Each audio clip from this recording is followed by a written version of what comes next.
Chapter 4. Stories we inherit before we examine. Human beings do not live inside raw reality alone. We live inside interpretations of reality. Stories, narratives, frameworks of meaning that help organize experience into something emotionally and psychologically manageable.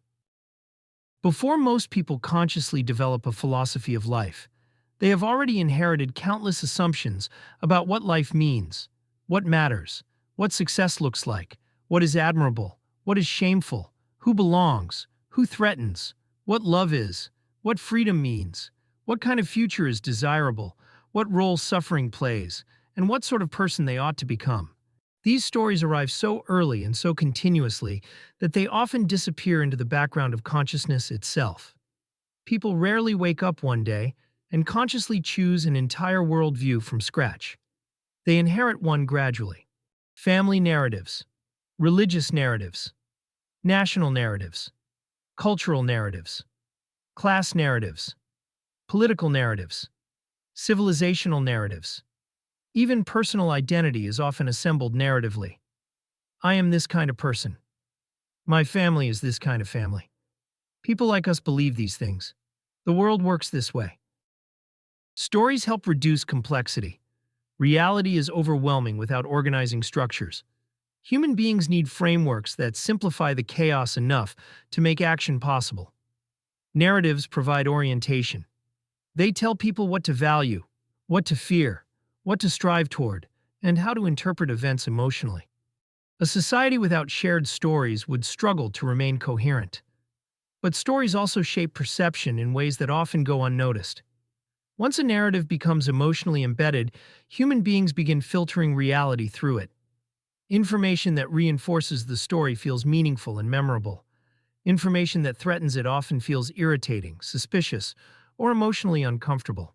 Over time, people can become less attached to reality itself than to the stability and coherence of the narrative through which they interpret reality.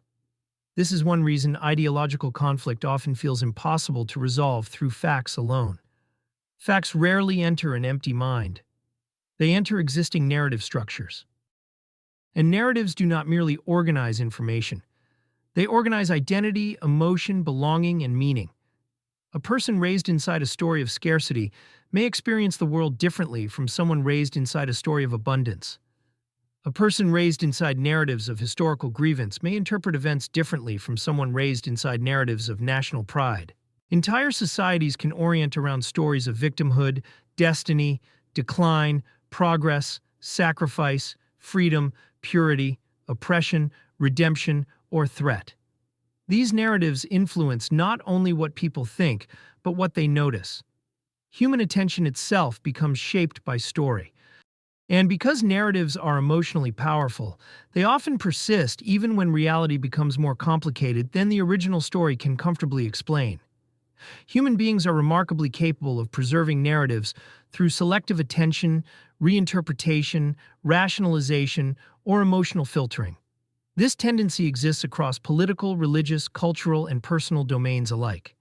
People often imagine that self-deception primarily happens at the level of individual lies. But much of human self-deception is narrative in nature. We construct stories that allow us to preserve coherence.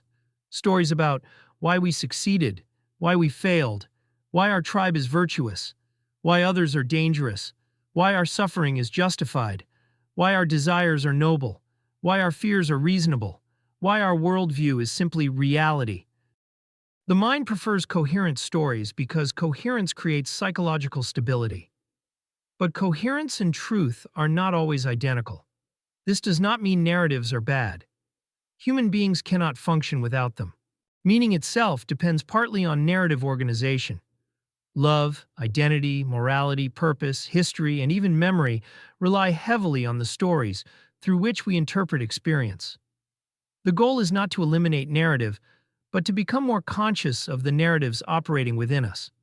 The examined life asks questions many people avoid. Where did this story come from? Who benefits from it? What emotional needs does it satisfy? What fears does it protect against? What would happen psychologically if I questioned it? What aspects of reality does it illuminate? What aspects does it conceal? These questions can feel destabilizing because narratives do more than organize thought. They stabilize identity. To question inherited stories may therefore feel like threatening the self itself. People often resist examination, not because they are unintelligent, but because narratives quietly provide orientation, belonging, continuity, and emotional shelter. And yet, awareness matters here too. A person who recognizes that they are living partly inside inherited stories gains the possibility of greater discernment. They begin noticing when narrative loyalty overrides perception. They become more capable of separating emotional attachment from objective evaluation. They become less likely to confuse inherited frameworks with reality itself. Most importantly, they begin recognizing that every worldview, including their own, is partly constructed. This realization can produce humility. Because once we see clearly enough, we begin understanding that human beings rarely encounter reality directly. We encounter reality through stories about reality.